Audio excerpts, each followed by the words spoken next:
Hello!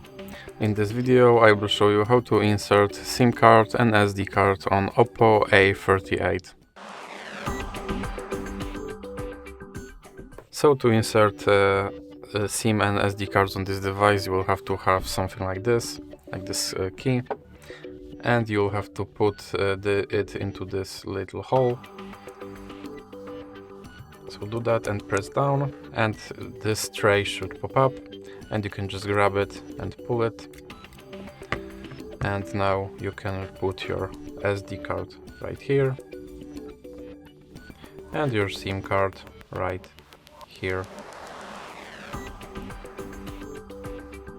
And now you can put this tray back into your phone, and your phone should automatically detect your new SIM and SD card.